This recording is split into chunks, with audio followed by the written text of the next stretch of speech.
Good morning, everyone, and welcome to another daily devotion. If you would, before we start today, make sure you hit subscribe, which is on this side of the screen, and also hit the like button if on this video. Let people know that this is a good video. Another thing you can do, if you want to get notifications that these videos are being produced so that you get a notification on your YouTube channel, you can hit the little bell that's right next to the subscribe button. If you find, though, that there's a slash through that bell, that's because our channel changed from having kid content to not having kid content with some of our soccer camp things. And without going into the whole way YouTube works, basically, if you have a little slash through that, you have to unsubscribe to our channel and then resubscribe, and then you can hit the bell to get notifications. And those will make sure that you get every single video that we put out, even beyond our daily devotions, some of the other work that I'm doing during the week, as well as our sermons. So make sure you do that right now before we begin. We're finishing up John 4 today. So we have the end of the chapter, and I've posted the text in the video description if you want to follow along. After the 2 days, he left for Galilee. Now Jesus himself had pointed out that a prophet has no honor in his own country. When he arrived in Galilee, the Galileans welcomed him. They had seen all that he had done in Jerusalem at the Passover Festival, for they had also been there. Once more he visited Cana in Galilee, where he had turned the water into wine. And there was a certain royal official there, whose son lay sick at Capernaum.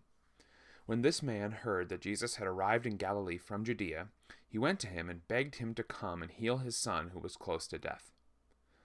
"Unless you people see signs and wonders," Jesus told him, "you will never believe." The royal official said, "Sir, come down before my child dies." "Go," Jesus replied, "your son will live." The man took Jesus at his word and departed. While he was still on the way, his servants met him with the news that his boy was living. When he inquired as to the time when his son got better, they said to him, "Yesterday at 1 p.m, the fever left him." Then the father realized that this was the exact time at which Jesus had said to him, "Your son will live." So he and his whole household believed. This was the second sign Jesus performed after coming from Judea to Galilee. This is the gospel of the Lord. So at the end of chapter 4 here, we get one little story that John gives us, and he calls it the second sign. Now, I would pay attention, if I were you, to the signs as John goes through them in his gospel. They are significant stories of teaching what Jesus is about and what he's going to do. And the reason for that is because, again, John is written after the other three gospels, the synoptic, or like synonym, same, optic, like eyesight, seeing the same gospels, Matthew, Mark, and Luke, which all look at Jesus basically from the same point of view, with some nuance, but generally the same stories from the same point of view. John is going a whole different direction. He's trying to, in one literary work, prove to you that Jesus is the Messiah, rather than just tell you the history of what he did. So remember that as we go through this. Now, the situation is Jesus is going to Galilee. Now, Galilee is the north country, so if you're looking at it on a map, you have Judea, Jerusalem is in the southern kingdom, right? Remember from the divided kingdoms. Above that is Samaria, kind of northern kingdom, and then you have Galilee, which is actually where Jesus is from. That's his hometown. And John mentions here that Jesus himself had pointed out that a prophet has no honor in his own country. This actually seems to be true even today as we think about really generally people who are in positions of religious authority. Interestingly, this seems to not be the case with other sorts of leaders. Like if you think about like your political leaders, generally you want somebody who's from your hometown because they understand you. And that seems to be pretty normal, but when it comes to a spiritual leader, there's a different attitude. You don't always want somebody who is from your hometown. I think about this, I've known a couple people who have grown up in a congregation and then taken a leadership position in that congregation, and that has been extremely difficult. I'll even just tell you from my own life that's been the case. When I was growing up in my home congregation that I was baptized and born into, as I got to be sort of end of grade school into high school age, and I was starting to exhibit some talents that could be used for public ministry, I was very quickly shut down by a lot of people. And I think that's because they perceived me to still be a child, right? Now, why is this? And actually, this gets to a bigger conversation that I was just having actually with my wife last night. She said we were watching a show, and they were talking about military people and how military people are responding to the COVID-19 crisis. And she was saying how much she respects military people. And then she said, but I don't understand how essentially military people and politicians are pretty much the same. Like, they're public servants, they volunteer for a job, and yet it seems that most people respect the military and most people don't respect politicians. What's the difference? If their job is more or less the same. And so I want to bring that all together. So you have your military, politics, and then spiritual life in that as well. And generally, that even though you have people who volunteer to do spiritual labor, it tends to be that they're not accepted in their hometown. So I've been trying to meditate on this and sort of come to a conclusion about it. And I think it is because we are self-absorbed. And we don't want anyone over us. We don't want anyone to have power over us. We want to believe that we are in power. Even if we don't have the actual position of power, we want to believe that we're in power. So when it comes to your politicians, why do we generally dislike politicians? Because they are exerting power over us. They are forcing us to do stuff, right? They're forcing us to follow laws, to pay taxes, to fit into whatever their agenda is. Why do we dislike spiritual leaders, especially ones that are where we know their flaws?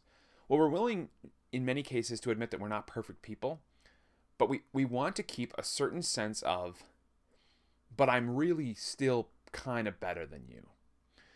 And we can do that in a really profound way when we know a person from their youth, because you know their whole life. You don't know what they were, or you do know what they were like from childhood, basically.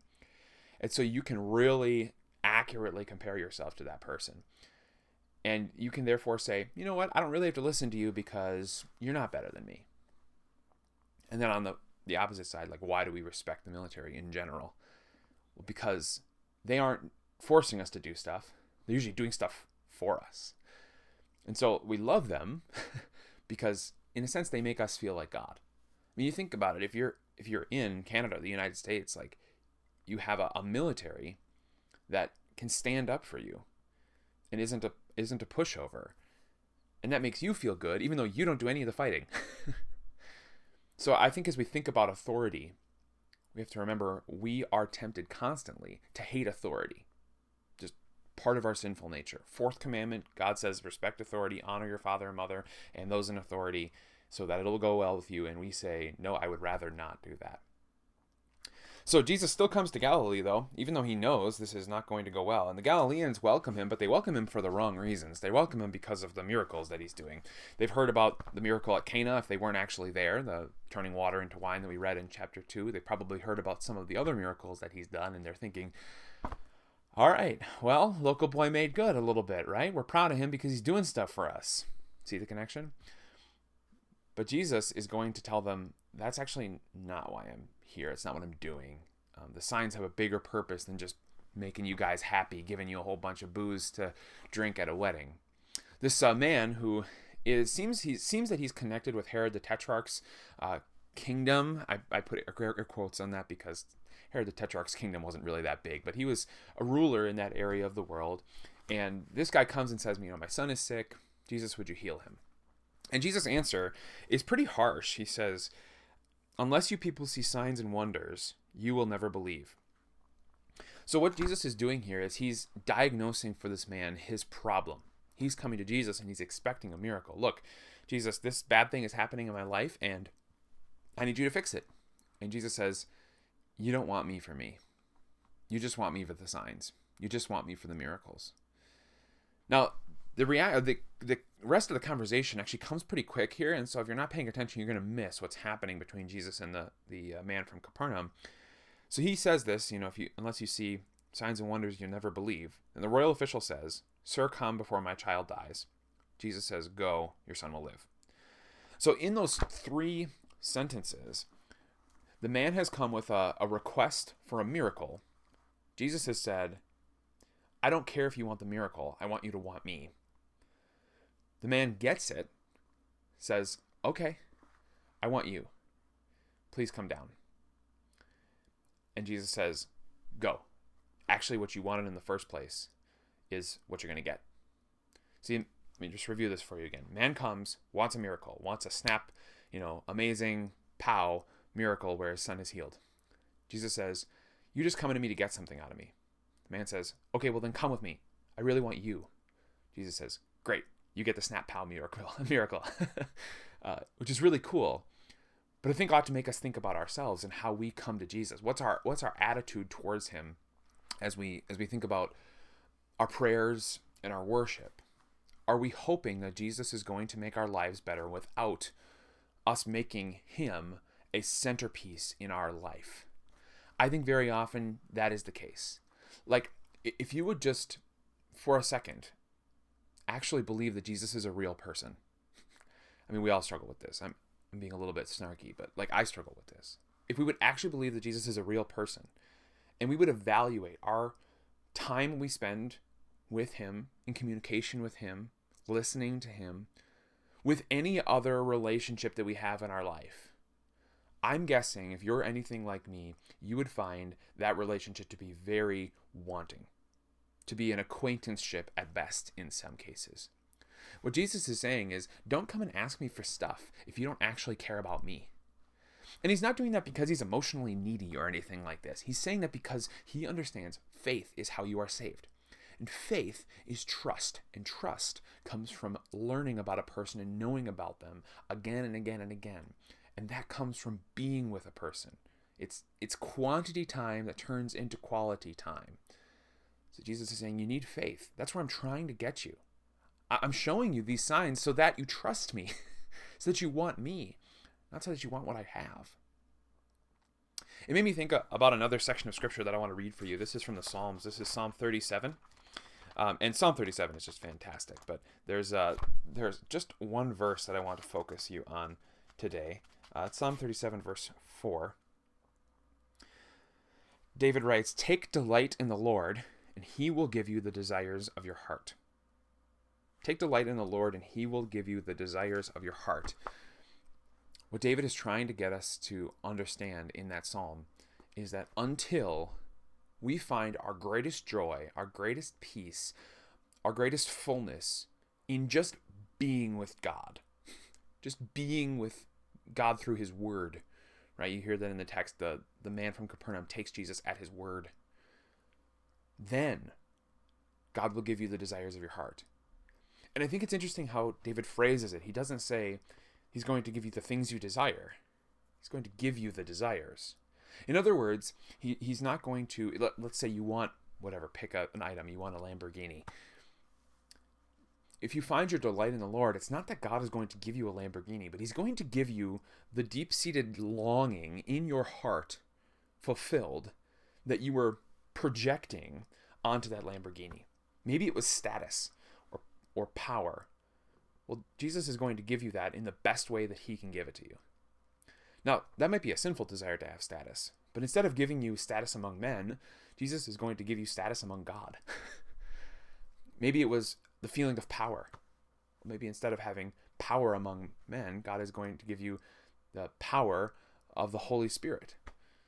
I don't know what it's going to be, but the point is, once we are willing to humiliate ourselves before God and say, "You are God, I am not, and I am just glad to be in your presence, to know that I am allowed to come to you at all because I do not deserve it as a sinner," then God is going to give us the desires of our heart. He's going to give us probably what we asked for in the first place, like he does for this man, but only when we fully delight ourselves in the Lord. I've been really meditating on this text from Luke chapter 18 where Jesus is telling a rich man, you have to go sell everything you have and follow me. And the rich man says, I can't do it. I have too much money. And then Peter comes to Jesus and says, we've left everything to be with you, Jesus. And Jesus says, yeah, you have. And you're going to get so much more because of it. I've been meditating on that because very often when we hear that text, we think to ourselves, okay, well, I'm willing to give up a lot of things for Jesus. Like I'm willing to, tithe my offerings or be generous with people or give up my time and my energy to the church or to serve people that, need me. Why isn't God giving me the desires of my heart? Or why isn't he, fulfilling my needs or whatever it is? And it's because that's not the point. Jesus is trying to tell Peter, he's trying to tell this man from Capernaum, and he's trying to tell us through David in the Psalms, you can't come to me with the attitude of, okay, I'll start giving up stuff as long as you give me stuff. That's quid pro quo. That's transactional. That's not actually a relationship. That's a business partnership. A relationship says, I am delighted in you because of who you are and for no other reason. And when you get there, when the other stuff doesn't matter to you at all, when it's not even in the back of your mind, it's like, well, I hope. When you've completely cleared your mind of all the desires of your heart and you've found them all fulfilled in Jesus, then you will find those things fulfilled. This is the second sign that Jesus performed as he was trying to show who he was. So what has he been showing us so far? Well, the wedding at Cana, that he is the Lord of the wedding feast, that he is the one who is from the blood that comes out of his own side going to prepare a feast for us called the Lord's Supper, which he will give us at his own wedding banquet that happened first of all through his death on the cross and then ultimately in heaven someday. And that is going to be ours through faith. Faith that sees Jesus for being valuable for who he is, just through his word, not because he can give us anything. I think anything else will lead us to disappointment. If we're waiting for miracles or waiting for special revelations from God, we're going to be disappointed. God's not going to give those things to us until we find ourselves fully delighting in who he is. I pray this blesses you. If you learned something in this video that you didn't know before, why don't you share this video? Share it on your Facebook or on your Twitter or Instagram, or write down the link on a piece of paper. I don't know, whatever you want to do. Share it so that it can benefit other people. And like I said, hit subscribe and the notification bell. If you can't hit the notification bell, resubscribe. Like unsubscribe to the channel, resubscribe, and then you can hit the notification bell and you'll be able to get notified whenever we do a new video. And next, if you want, and you got more time, hit the links that I'm going to put on the screen so you can watch some other stuff that we've done. God bless you, and I will see you tomorrow.